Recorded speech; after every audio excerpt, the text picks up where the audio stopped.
Welcome back to the Fit Family Podcast. This episode is brought to you by our 12-week nutrition coaching scholarship, which is now live. The link for entry is in the description, and in this 12 weeks, you will learn nutrition fundamentals to transform your physique, simple portion strategies to eat whatever you like, whenever you like it, lifestyle strategies to help make fat loss or fitness simple, the science behind nutrition, and how to maintain your results for years beyond your coaching experience with us. So you can enter that in the details below. I'll post it in the show notes. It'll be all over our socials. But yes, that is live and entries close in 2 weeks. Welcome back to my co-host in podcast and life, Danielle. Woohoo! Hi. Back on the airwaves after, well, a little while for you. Not as long for me, but still a long time in between podcasts for us, but something that we're looking to bring back a little bit more consistently, which is good, which also has sort of coincided, and we'll just jump straight into it.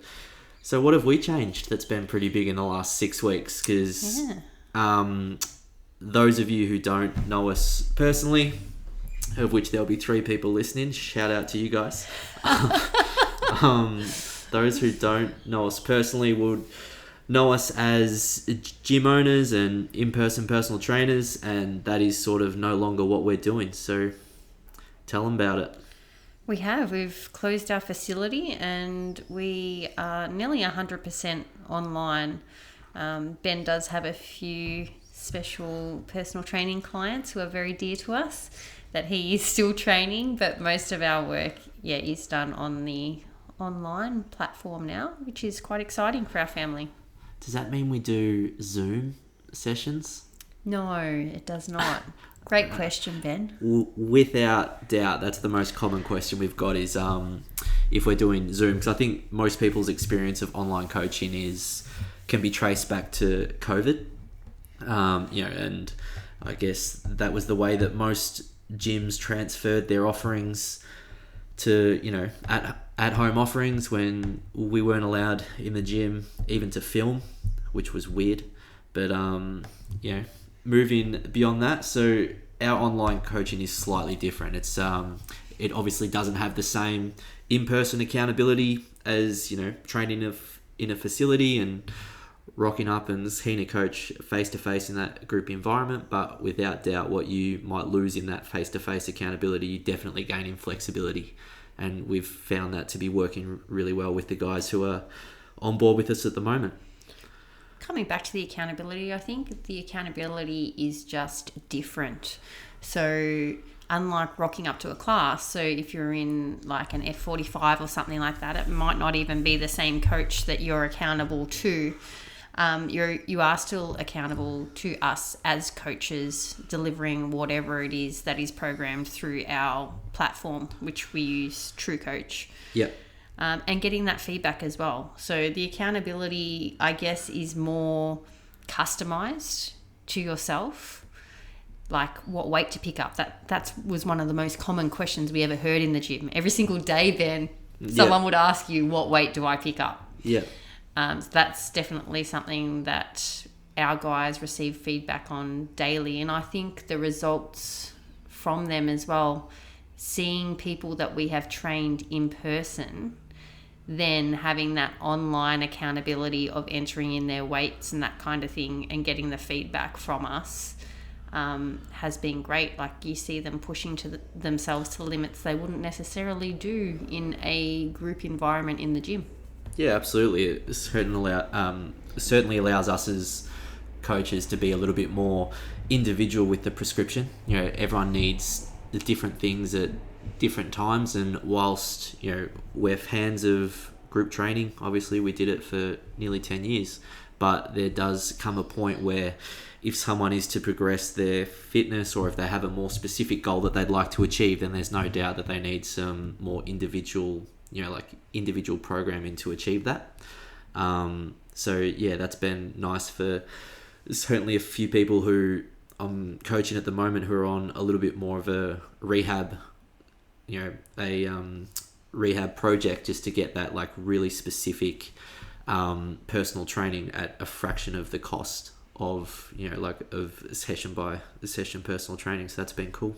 Yeah, that has been cool. What else? Like people, I guess, utilising things that they've purchased in the past. So like COVID, a lot of people went out and bought equipment and then have put them away in a cupboard, and that hasn't been used for many years. So maybe it's been used in a few forts or at home Ninja Warrior courses for the kids. Yeah, that's what happens in our house.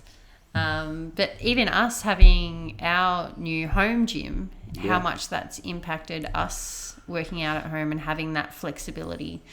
It's been really nice to see, both in our personal lives and in our clients. Using that equipment that they've invested in, and now, I guess, optimizing that with our offerings. Yeah, for sure. I think you said it the other day, and obviously our home setup is well and truly over the top of what a normal person would need at home to be fit, strong, and functional, all the above.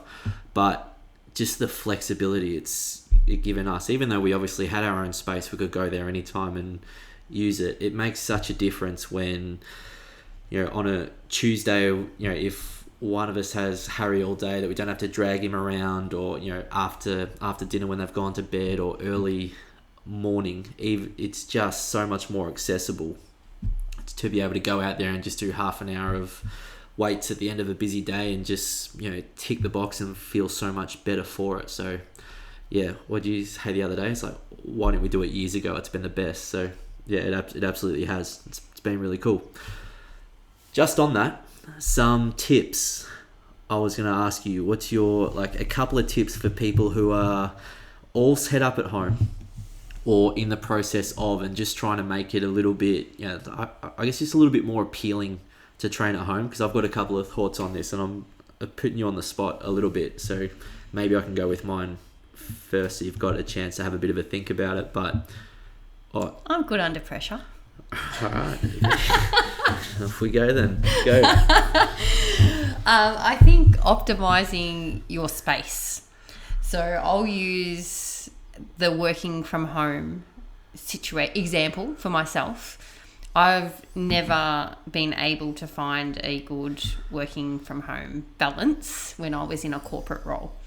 I just hated it. Every time I was here, I felt like I was less productive. I just felt unsettled until late, when we actually bought William a new desk for his bedroom to set him up and make sure he had a good space because he's moving into high school next year. And then I started using that space. So my environment changed, and it was so much nicer for me. So I had the sun coming in the window. I didn't have to pack up and set up every morning and night because I was on the kitchen table previously. It was quiet. I didn't have to stress about the kids coming home and interrupting a meeting, things like that. So I think the same could be applied to your setup at home in regards to your equipment, your gym. Where are you putting it? Like we're saying, everyone doesn't have a home gym, but that doesn't mean that everyone can't work out at home on a customized program with minimal equipment. Yep. So where are you keeping that equipment? What are you doing? Do you have to put it away and bring it out? Can you see it? I really do believe that the environment or the setup does play a big part in that. Yeah, for sure. And I think that, something that I've noticed just from training at home in COVID and now was I always tended to do it in the same spot. So even when we didn't have any equipment at home, or actually I think in COVID we just had a couple of sets of some dumbbells and a bench. But it was always I was always out on the patio, or I was in the garage in a particular spot. And I think that subconsciously, when I would go to that zone to exercise, it was a very similar feeling of kind of going to the gym, because it's I'm here to exercise, I'm here to train. So by the time I got there, I was ready to go, as opposed to just throwing a mat out on the living room floor and doing a workout there. It's not the same vibe. For me, I need to get into the zone. It puts you in the right mindset. Especially if I'm trying to do something hard. If I'm about to do something that's going to be, unpleasant, or it's going to get my heart rate up, sweating, and I'll be feeling it, then I don't just want to launch straight into it after watching an episode of Bluey. Like I want to go out, put some music on, and just get ready to go. So it doesn't have to be a state-of-the-art facility or area. It just needs to be a zone where it's like, when I'm in this zone, I'm going to exercise, and just having that spot there, and then making sure your equipment's easy to get out, that it's not buried underneath art stuff, or it's not under the stairs behind all the school bags and the... I love all the examples you're using. Yeah, because this is very relevant to us. Like, it's not a mission to get it out, and we talk a lot about lowering the hurdle to success, and ultimately success will come if you literally just get started. Like, that's the hardest part. So if you've got your stuff that is packed away in a good area, obviously we don't want to be tripping over our dumbbells, but it needs to be easy to grab out. It needs to be, easy to warm up and easy to get started, which sort of comes into your gear selection as well. Like, if you need to warm up for 10 minutes before you pick up a weight that's on the heavier end, then it's probably not right for training at home. But if you can start to get moving and into it quickly, then that will ultimately just make the session feel a little bit more smooth, compared to just an absolute mission before you even get started. Like, it shouldn't be that hard. It needs to be a little bit easier. Yep. I think I speak to guys all the time, and I'm sure a couple of our online clients are listening to this and they'll be rolling their eyes when I was like, if they hear me say lower the hurdle to success one more time, I feel like they're going to scream in the same ways as like eat more protein. Eat more protein and lowering the hurdle to success are like my two catch cries at the moment. And where are you at with your own fitness status? Oh, I'm loving life at the moment. Yeah. I am. I've probably got the best balance I have in a long time in terms of strength and conditioning. Yeah. Like, I'm in the gym a lot more. So while I was in an extended corporate role, I guess not having weights at home. Like, we didn't previously have anything at home prior to our home gym setup. A door chin-up bar.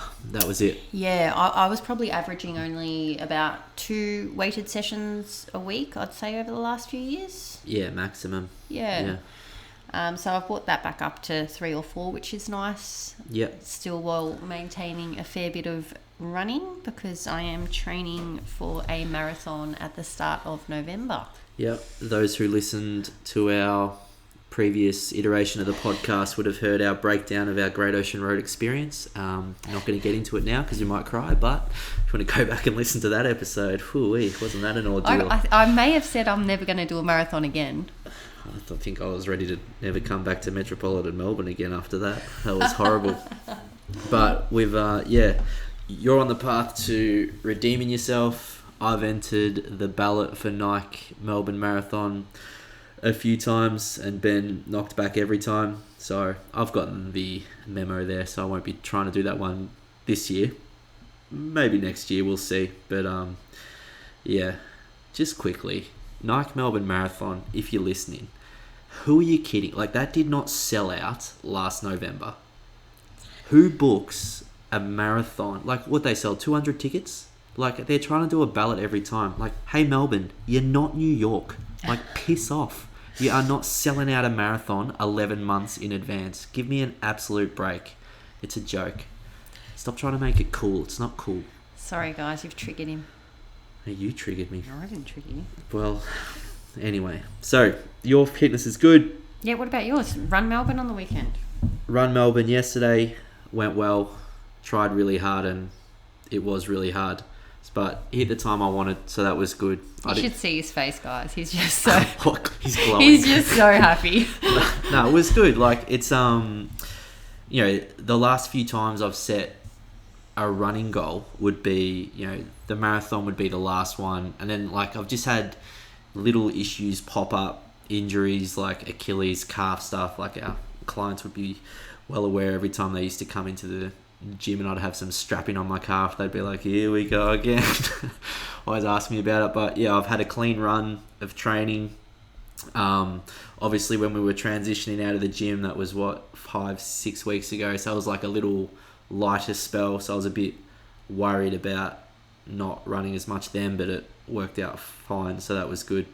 And then hit the time 1:34.16. I wanted to do sub 1:35, and I didn't think I was going to get there at about the halfway point, because I kept like the timing of my Ks had to be under 4:30, and they kept ticking over like 4:34, 4:37. Like I was just slightly above, and I felt as though I was leaving myself too much to try and catch up at the end. And then after I'd done the hill, like up from the bottom of Faulkner Park, which is down near the Alfred, you basically run up a steady incline to the top of the Anderson Street Hill at the Tan. When I got to the top of that hill, because I had to push up the hill because I didn't want to lose time, I was like, I am done here. Like there's no way I can speed up. I'm absolutely smoked. Ran down the hill, and then I was like, no, I'm cooked. I'm not going to make it. And then my stupid Garmin had like miscalculated the K, so I was actually way ahead of where I thought I was by like a few hundred meters, which is all you need.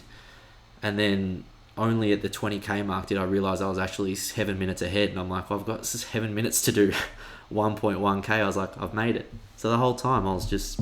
That's good. It kind of would have kept you in like... Well, it kept me pushing for sure, because I was like every K I was like, oh, I need to go a little bit faster, The start was a nightmare, trying to fight through the crowd. That was annoying, so I was already behind the 8 ball there. Anyway, this sounds like a giant whinge, but it's not really. It was just a big effort. Like, just tried hard and hit the time, and I was pumped with it. Amazing. So you should be. You certainly put in all the training this time round. Like you were very disciplined. Like on the weekends, we are quite disciplined between us, kind of planning, I guess, our lives. Exercise is part of that. Yeah. So planning because when you do something like running, you can't do it with the kids. You need to leave the house. You need to do it for extended periods of time. Long conditioning like that's a pretty selfish sort of goal in a way of using the exercise at home example. It's we can just lift up the roller door and the kids play on their rollerblades and stuff out the front. Like it's super easy to fit that in with the family, but you with your cycling and stuff like that you want to do next year, that's not, you do have to plan it out, and you do have to make sure that we would schedule that in advance in the same way as we look at what time sports are on the weekend. 100%. Footy's at 10 or basketball's at 2, so you go early this day, I'll go early the next day, and just alternate it through. It's just the same level of organisation that we apply to anything else. We would just apply to conditioning on the weekend. So I'm looking forward to not doing that over the next couple of weeks. I'll just be transitioning back a little bit more to, like, I've been lifting weights probably twice a week whilst I've been running more. I haven't done a lunge or a squat in months, so I'll be looking forward to sort of rebuilding my body a little bit, especially the lower body, because my hips sore, my knees sore, like all of it sore from just sport specific training. So that'll be good to get back into a little bit more strength work and basically kind of just repair some areas that are feeling a little bit sore, a little bit light on. So it was good. All in all, it was a good day. And fun runs are the best. If you're on the fence about a fun run, just sign up. They're such good fun. Love an event. Mia's just asked us to sign her up for her first one, which she'll be doing in December. Yeah, we were trying to explain how far a kilometre is, and her next question, she asked me, like, can I use my scooter? Absolutely not.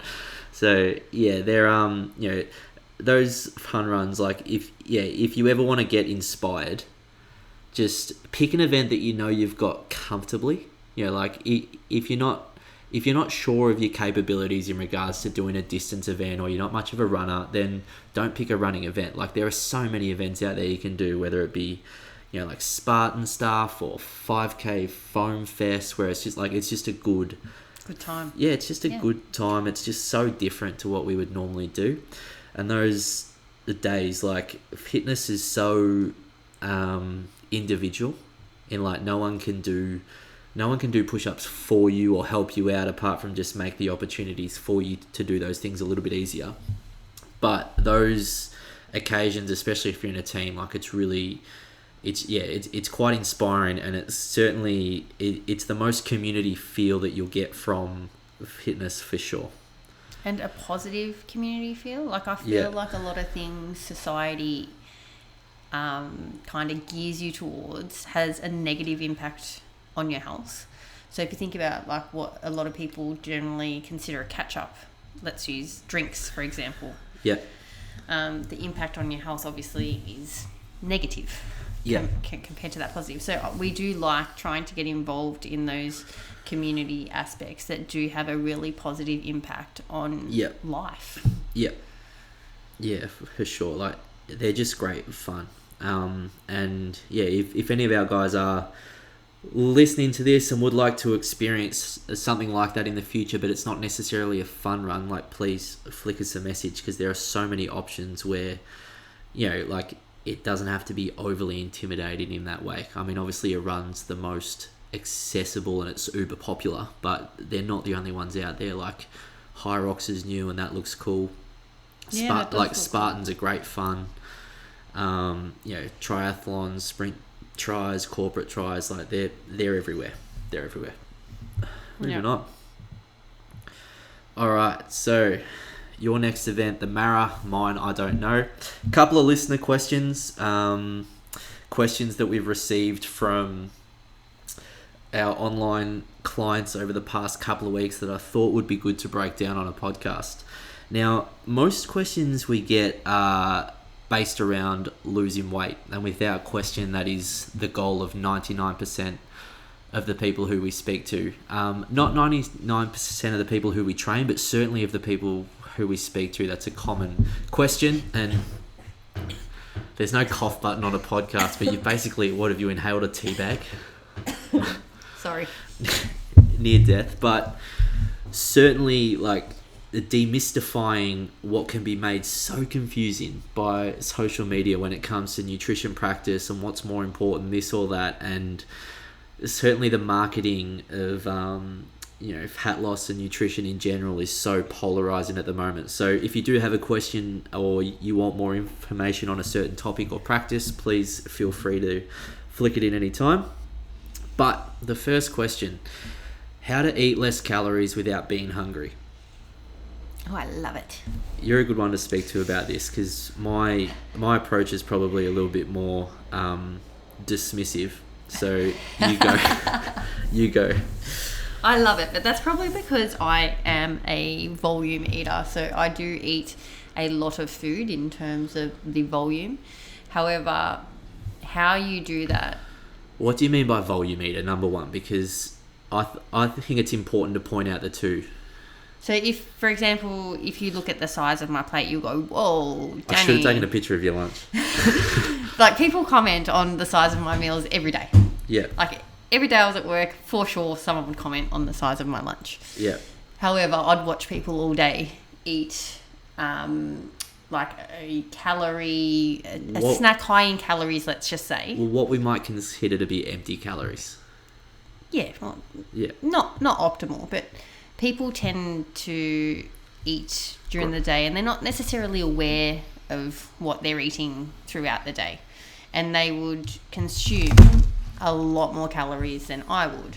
However, if someone was looking at my plate, as they would, and it's quite a large portion, without having that understanding of what the food is worth in terms of calories, they make the uneducated view that I am consuming too many calories. Yeah. So, yeah, you're spot on. And it is uneducated in that way. And often people like throw around uneducated as they're like, as though it's a bad thing. And it's like, it's only ignorant if you know what's better and still choose the opposite. So like, just because you're not 100% sure of what's on a plate, like, doesn't make you uneducated. It just means that you need to get on it. Like, if you want ultimate control over, you know, your health and your body composition, there is no substitute for literally just learning how it works. Yeah. Like, don't wait to be told, or don't wait for, you know, some person in neon athletic wear on TikTok to tell you how to do it. Like, Google it and look it up yourself. Like, that is the best way to figure out how everything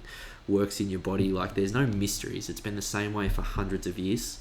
And I think as soon as you head down that route and just learn and then apply it to your own life, like, that is the number one way to just be calm and comfortable with any nutrition situation, I think, rather than just going forward and back, this way, that way, and just being a little bit too impressionable.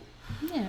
And I mean, we're all slightly biased to what works well for us. So you're massive on the volume eating. Like, anytime you've tried to drop a couple of kgs, and it's only ever been a couple of kgs basically, because you're the only person ever to get pregnant and not gain weight. But it was like, your plates are just full of zucchini, pumpkin, all of these big foods on the plate, but for very minimal calories. Whereas when other people think big meals, they think like big bowls of pasta or whatever, and it's like, well, everything on that plate is bringing, significant energy into the body that your lifestyle simply doesn't account for. Yeah. I was speaking to a friend actually the other day about lifestyle. Like, for example, me and, let's just say, my co-worker that sits next to me. Yeah. Okay, so just because we're both girls, we shouldn't be eating the same. Yeah. Like, I've got massive days. I have a fair bit of lean muscle that I'm maintaining, and I exercise daily. Yeah. So if my co-worker sitting next to me is, I don't know, 20 centimetres shorter than me, and does zero exercise, like, there is no reason why they would even want to eat like me. I think the way you think of your nutrition, like, a really good analogy is to think of like really poor financials, is to just be like, if you do have a big mortgage and a this and a that, it's like, well, you need to, a high level of income to maintain that. And if you don't, well, then you don't. And it's the same with your energy expenditure when it comes to the fitness, is like, what are you trying to maintain or nourish?